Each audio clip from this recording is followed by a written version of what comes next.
We love indie games for many reasons. They often explore themes that resonate deeply with us, are typically budget-friendly, and above all, are brought to us by developers who are still willing to take creative risks. Sure, there's been an overabundance of roguelites, roguelikes, and Metroidvanias in the last few years, but despite this, plenty of indie dreamers still exist, bringing us games with fresh ideas, or at the very least, unique spins on familiar formulas. Just look at DuneCrawl coming to us from Alien Trap. It's an open-world action-adventure title set across an endless desert where players become crab keepers, controlling massive crab crawlers equipped with deadly weapons. Making an open-world game is no small feat for a small indie crew, so are Alien Trap up to the task? Or does DuneCrawl sink into quicksand? Let's find out in our full review. But real quick, support real people that make real things at patreon.com/idreamofindiegames, where your new indie gaming community is waiting for you. DuneCrawl is an open-world action-adventure title that blends exploration, combat, and upgrade systems into one strange, ambitious package. Its massive desert world is genuinely impressive in scope for an indie crew, offering no shortage of deadly foes to defeat, resources to gather, upgrades and weapons for both crab crawlers and keepers, and side quests for completionists.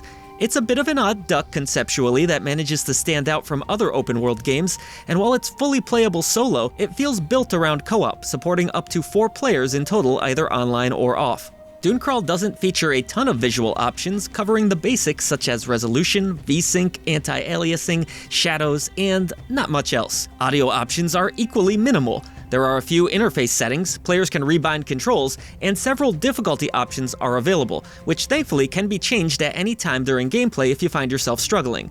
All told, the game's options are about as familiar as the menu at McDonald's with no major surprises. The game opens on a beautifully animated, albeit short cutscene, which introduces us to a small village known as Sandy Hill, because desert, what else are you gonna call it, right? Okay, there's probably a million desert-themed puns out there, but this also isn't the only village in the game, so expect more of those.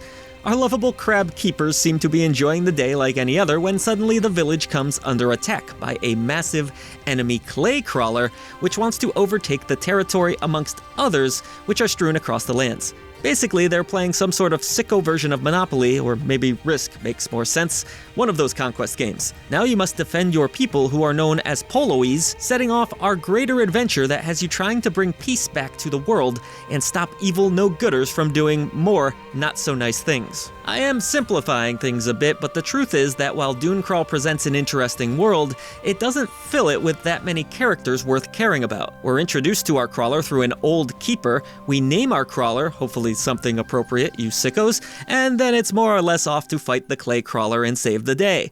DuneCrawl's dialogue is actually decently written, but generally speaking, there's just not a whole lot of interesting story presented.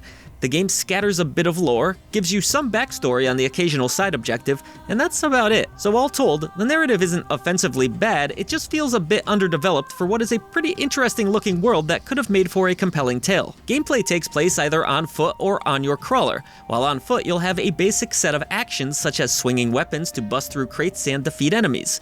Expect a good amount of weapon variety, whether ranged or close melee. There are all sorts of bows, guns, swords, and axes that each feel fairly distinct from one another.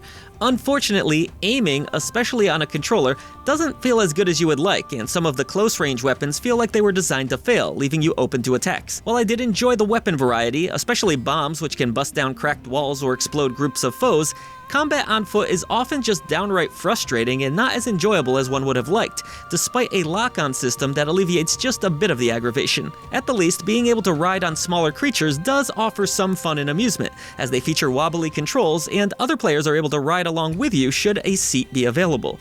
The second player can then fire off shots freely as you dart across the screen. Pretty cool. Players should also expect to gather no shortage of loot. This loot can be equipped or sold at the many vendor shops you encounter. Equipping weapons, sorting loot and equipment, and triggering potions is easy peasy, with the game offering a nice built-in menu for each character that can be pulled up at any time during gameplay. There's also a hotbar that allows for quick switching between equipped items and weapons. Waypoints are well presented on screen, and the map offers a solid indication of where you should be headed next. It does a nice job of labeling key areas and displaying your current location, so I never felt like I was aimlessly wandering as I have in so many other games. My goals were generally pretty clear. When you aren't simply completing objectives, expect to come across the occasional dungeon that hosts not only helpful treasures, but tricky puzzles to solve. One example of these areas was a dark cave I encountered that had me carefully placing glowing orbs and dodging spikes. These sections of the game were welcome, though having two players try to solve puzzles at once could prove a bit frustrating, especially if one player got ahead of the other. That said, co-op mostly works well enough throughout gameplay and feels downright necessary when traversing areas via your crawler. Yes, now we're finally going to talk about controlling the crawler, which, let's be honest, if you've seen a trailer for this game, was the coolest looking aspect of the whole damn thing. Sadly, manning a crawler isn't as awesome as it looks. While one player steers this massive creature, the other fires off rounds at enemies, a slow process that involves loading a cannon with a cannonball and then manually aiming each shot. All the while, the crawler can sustain damage and often needs to be healed with green, yucky goop. I love the idea of working together this way in practice, but the execution feels off. Even more frustrating, I would often be blasted off the driver's seat when trying to position myself. Maybe this all works better with 3 or 4 players, but with 2, I can't say I was having all that much fun.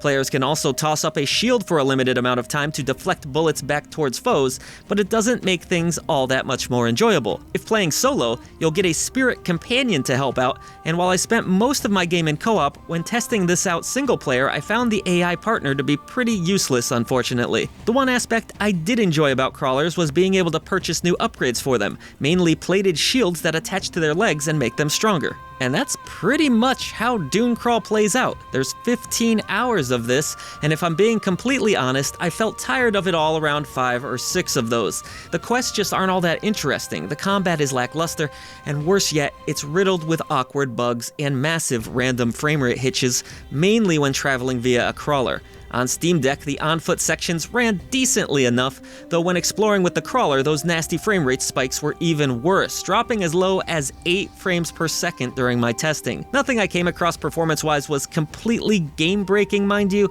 and I'm sure patches will be deployed in short order, but less than stellar performance is just another knock against the entire package. On a positive note, there is no denying that DuneCrawl is very pretty for an indie release. Its maps and menus look sleek, I enjoyed the character and creature designs, and the colors are lush and vibrant throughout. Sound design is also excellent, whether it be massive explosions, whistling bullets, or a lovely orchestrated soundtrack that features some nice pulsing synths amongst strings, with a bit of western flair at times. Some sections even include some beautiful hand drumming that fits the vibe of the game perfectly. All told, I did greatly enjoy the visual and audio design of the game. While I admire the ambition behind DuneCrawl, its biggest flaw is that it just wasn't all that fun to play. The combat doesn't feel as fluid as one would like, on or off the crawler. Its story isn't interesting enough to maintain a 15+ hour runtime, and while it has some neat ideas, it's not enough to make up for the many shortcomings. If you really need a game to play with friends, there's simply better, less frustrating options available.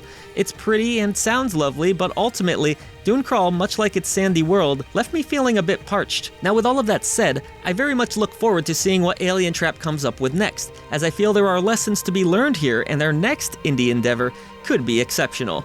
Here's to hoping. At I Dream of Indie Games, we do believe that games are so much more than a number. That's why we have our Genie Lamp tier system. You want to avoid that dreaded Indie Krampus at all costs, but you do want to earn that elusive golden Genie Lamp of approval. And for DuneCrawl, I'm going to have to award this one the Table Lamp of Mediocrity.